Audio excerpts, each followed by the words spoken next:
The history of navigation is the history of seamanship, the art of directing vessels upon the open sea through the establishment of its position and course by means of traditional practice, geometry, astronomy, or special instruments. A few peoples have excelled as seafarers, prominent among them the Austronesians, their descendants the Malays, Micronesians, and Polynesians, the Harappans, the Phoenicians, the ancient Greeks, the Romans, the Arabs, the ancient Tamils, the Norse, the ancient Bengalis, the Chinese, the Venetians, the Genoese, the Hanseatic Germans, the Portuguese, the Spanish, the English, the French, the Dutch and the Danes. Antiquity. Mediterranean. Sailors navigating in the Mediterranean made use of several techniques to determine the location, including staying in sight of land and understanding of the winds and the tendencies. Minoans of Crete are an example of an early Western civilization that used celestial navigation. The palaces and mountaintop sanctuaries exhibit architectural features that align with the rising sun on the equinoxes, as well as the rising and setting of particular stars. The Minoans made sea voyages to the island of Thera and to Egypt. Both of these trips would have taken more than a day's sail for the Minoans and would have left them traveling by night across open water. Here the sailors would use the locations of particular stars, especially those of the constellation Ursa Major, to orient the ship in the correct direction. Written records of navigation using stars or celestial navigation go back to Homer's Odyssey, where Calypso tells Odysseus to keep the bear on his left-hand side and at the same time to observe the position of the Pleiades, the late-setting Bootes and the Orion as he sailed eastward from her island Ogygia, traversing the ocean. The Greek poet Aratus wrote in his Phenomena in the 3rd century BC detailed positions of the constellations as written by Eudoxos. The positions described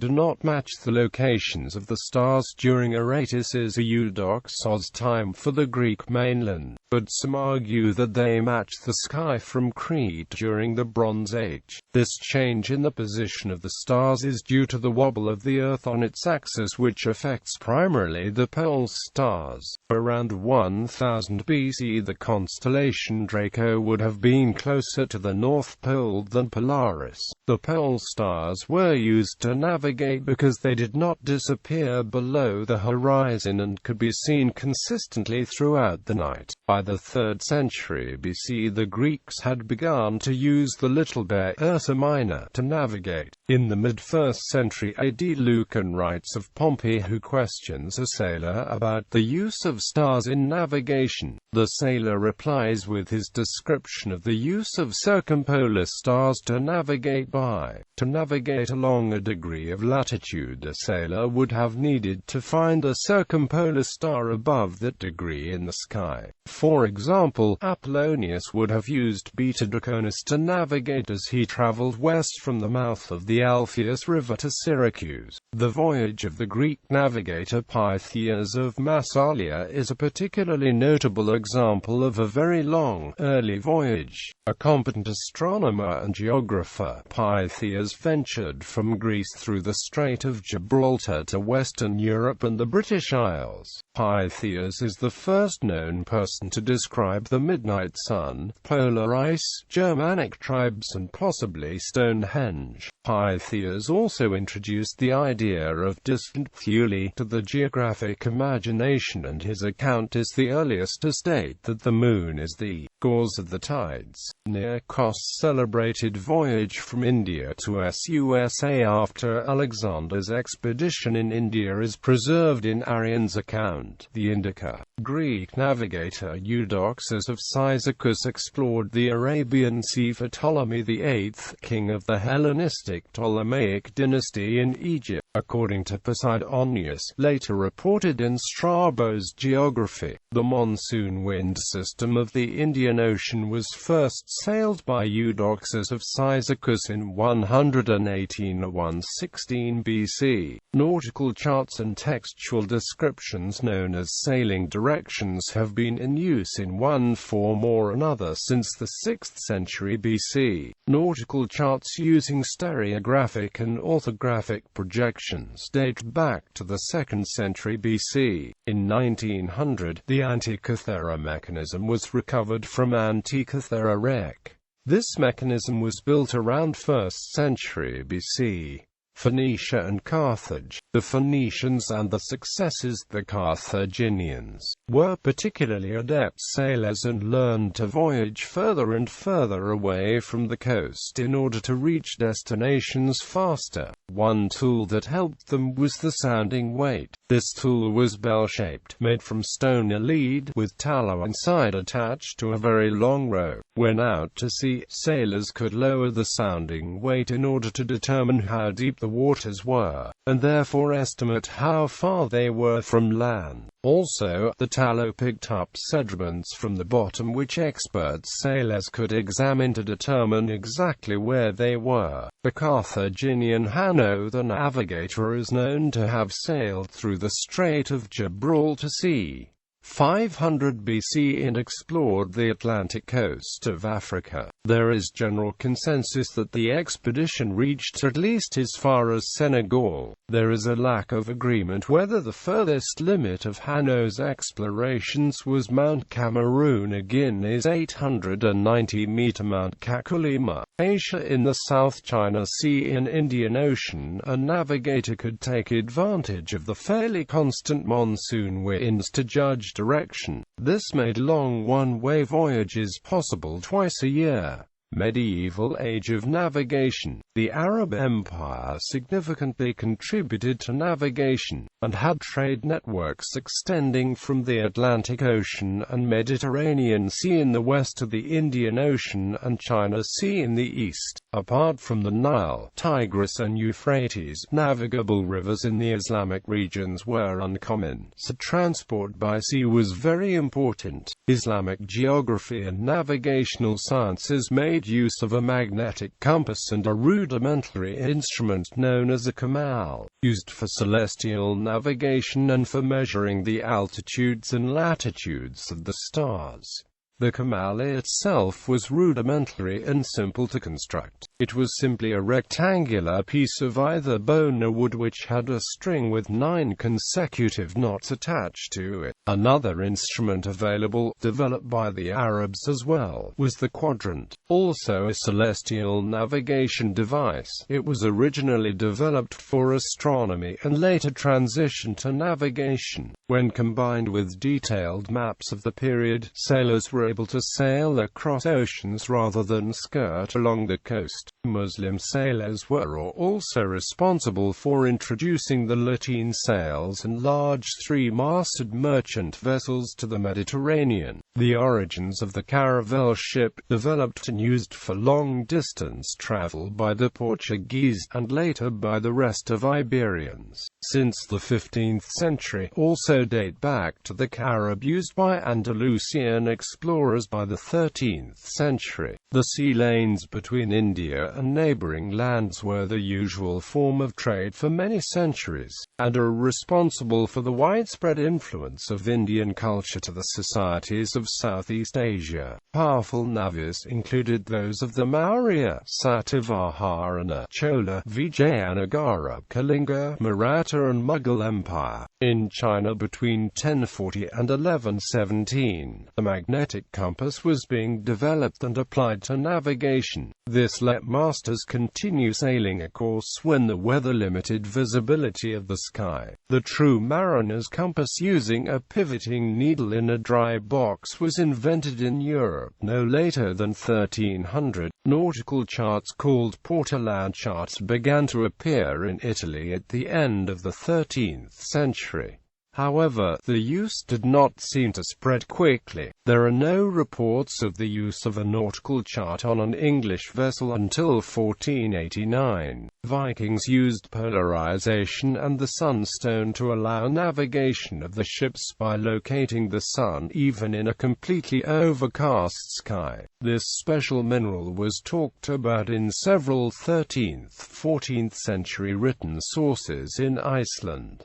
Age of exploration. The commercial activities of Portugal in the early 15th century marked an epoch of distinct progress in practical navigation for Europeans. These exploration and trade expeditions sent out by Infante Enrique led first to the discovery of Porto Santo Island in 1418, rediscovery of the Azores in 1427, the discovery of the Cape Verde Islands in 1447 and Sierra Leone in 1462. Combined with the empirical observations gathered in oceanic seafaring, mapping winds and currents, Portuguese explorers took the lead in the long-distance oceanic navigation, opening later, at the beginning of the 16th century, a network of ocean routes covering the Atlantic, the Indian and the Western Pacific Oceans, for the North Atlantic and South America, to Japan and Southeast Asia. The Portuguese discovered the two large Volta de Mar currents and trade winds of North and of South Atlantic Ocean, that paved the way to reach the New World and return to Europe, as well as to circumnavigate Africa in western open sea. In future voyages of discovery, avoiding contrary winds and currents, King John II of Portugal continued this effort, forming a committee on navigation. This group computed tables of the sun's declination and improved the mariner's astrolabe, believing it a good replacement for the cross star. These resources improved the ability of a navigator at sea to judge his latitude. Castilian Jew Abraham Zakat, the author of an exceptional treatise on astronomy, astrology in Hebrew, with the title Hajib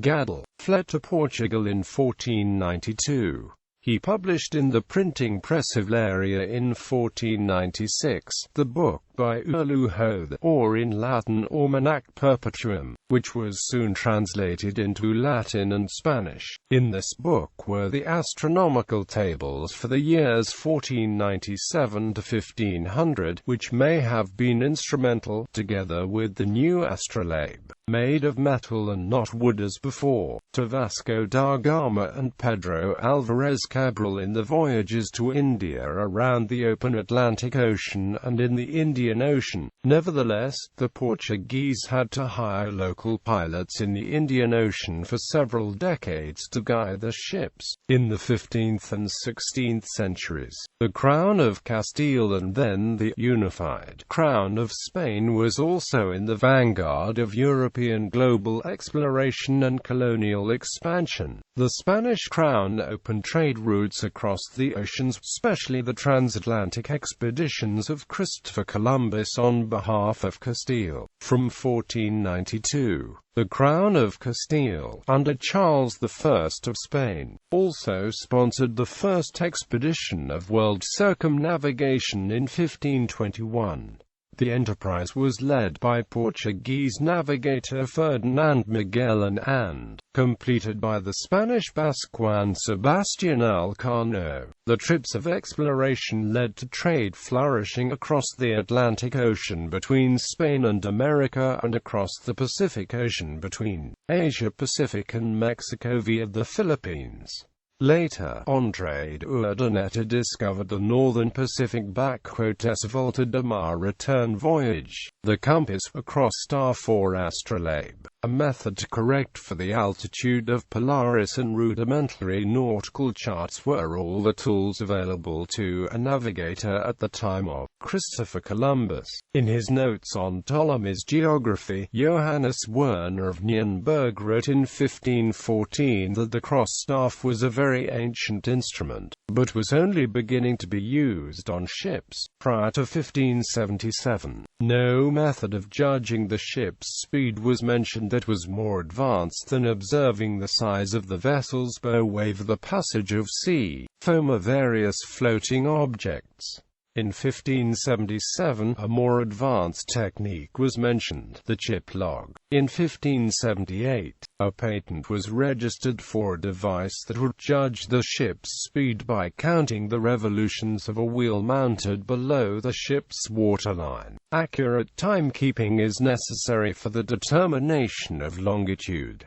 As early as 1530, precursors to modern techniques were being explored. However, the most accurate clocks available to these early navigators were water clocks and sand clocks, such as hourglass. Hourglasses were still in use by the Royal Navy of Britain until 1839 for the timing of watches. Continuous accumulation of navigational data, along with increased exploration and trade, led to increased production of volumes through the Middle Ages. Routiers were produced in France about 1500. The English referred to them as routers. Quote, in 1584 Lucas Wagener published the Spiegel des Yvert, which became the model for such publications for several generations of navigators. They were known as Wageners by most sailors.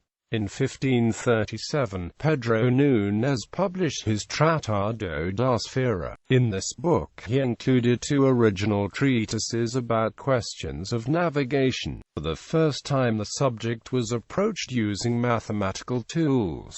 This publication gave rise to a new scientific discipline, theoretical or scientific navigation. In 1545, Pedro de Medina published the influential Arte Navegar. The book was translated into French, Italian, Dutch and English. In 1569, Gerardus Mercator published for the first time a world map in such a cartographic projection that constant rhumb trajectories were plotted as straight lines. This Mercator projection would be widely used for nautical charts from the 18th century onward. In 1594, John Davis published an 80-page pamphlet called The Seaman's Secrets, which, among other things, describes great circle sailing. It said that the explorer Sebastian Cabot had used great circle methods in a crossing of the North Atlantic in 1495. Davis also gave the world-day version of the backstar, the Davis quadrant, which became one of the dominant instruments from the 17th century until the adoption of the sextant in the 19th century. In 1599, Edward Wright published Certain Errors in Navigation, which for the first time explained the mathematical basis of the Mercator projection, with calculated mathematical tables which made it possible to use in practice. The book made clear why only with this projection would a constant bearing correspond to a straight line on a chart. It also analyzed other sources of error, including the risk of parallax errors with some instruments and faulty estimates of latitude and longitude on contemporary charts. In 1631, Pierre Vernier described his newly invented quadrant that was accurate to 1 minute of arc. In theory, this level of accuracy could give a line of position within a nautical mile of the navigator's actual position. In 1635, Henry Gellibrand published an account of yearly change in magnetic variation. In 1637, using a specially built astronomical sextant with a 5-foot radius, Richard Norwood measured the length of a nautical mile with chains. His definition of 2,040 yards is fairly close to the modern International System of Units definition of 2,025.372 yards. Norwood is also credited with the discovery of magnetic dip 59 years earlier, in 1576. Modern times. In 1714, the British Commissioners for the Discovery of Longitude at Sea came into prominence. This group, which existed until 1828, offered grants and rewards for the solution of navigational problems. Between 1737 and 1828, the Commissioners disbursed some £101,000.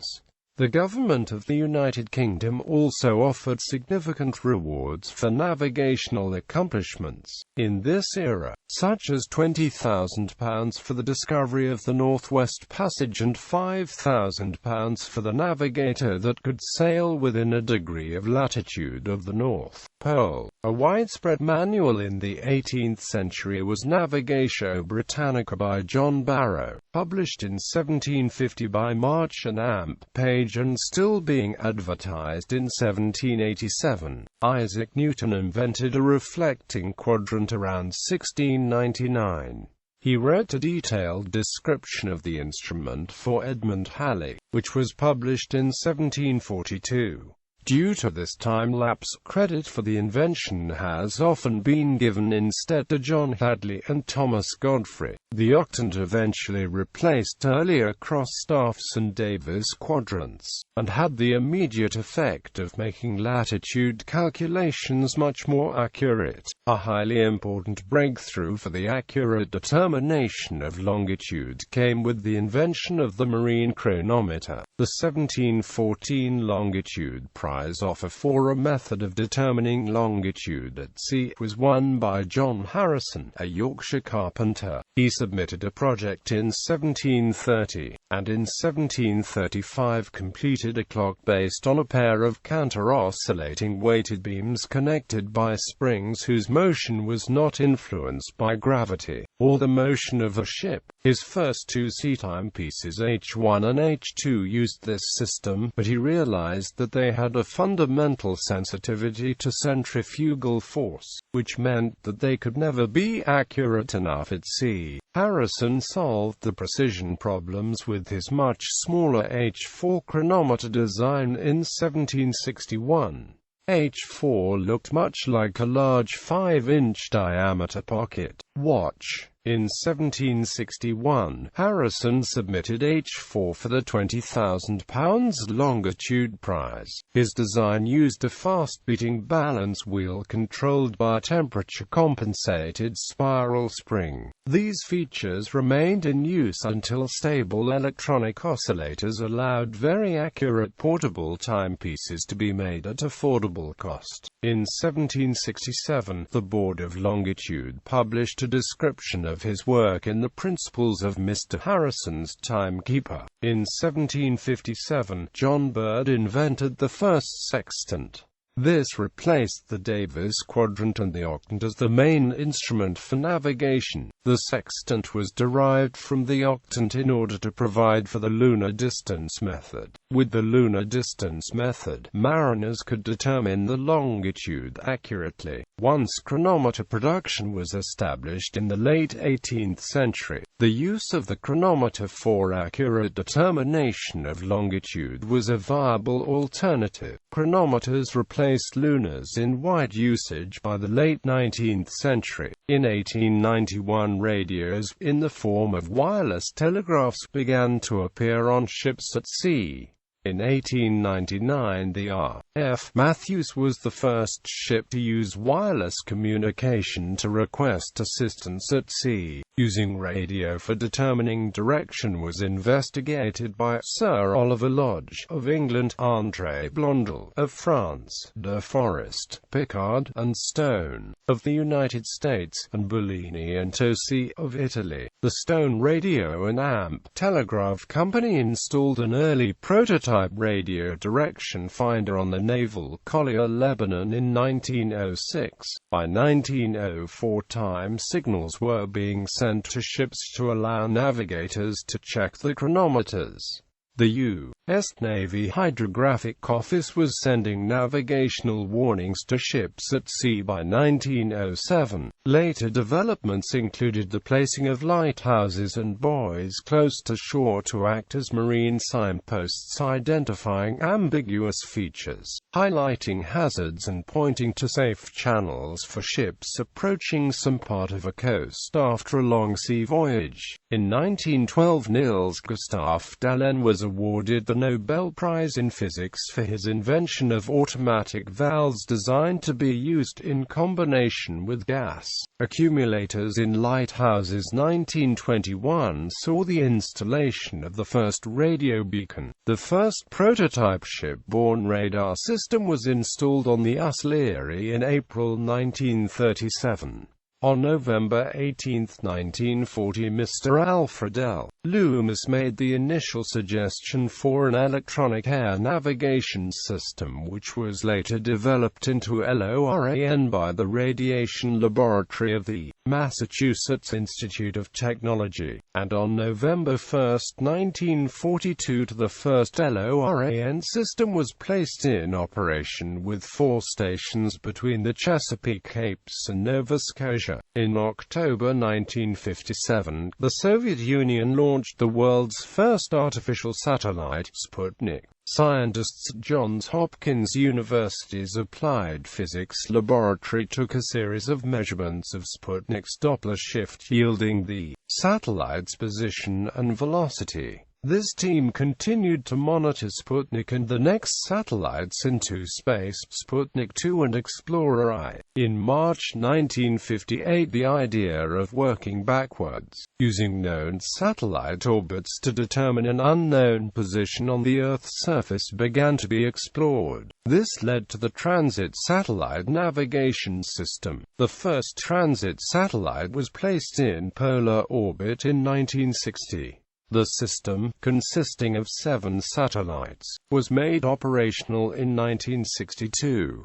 A navigator using readings from 3 satellites could expect accuracy of about 80 feet. On July 14, 1974, the first prototype Navstar GPS satellite was put into orbit, but its clocks failed shortly after launch. The Navigational Technologies Satellite 2, redesigned with cesium clocks, started to go into orbit on June 23, 1977. By 1985, the first 11-satellite GPS Block I constellation was in orbit. Satellites of the similar Russian GLONASS system began to be put into orbit in 1982, and the system is expected to have a complete 24-satellite constellation in place by 2010. The European Space Agency expects to have its Galileo, with 30 satellites in place by 2011-12 as well. Integrated bridge systems. Electronic integrated bridge concepts are driving future navigation system planning. Integrated systems take inputs from various ship sensors, electronically display positioning information, and provide control signals required to maintain a vessel on a preset course. The navigator becomes a system manager, choosing system presets, interpreting system output, and monitoring vessel response.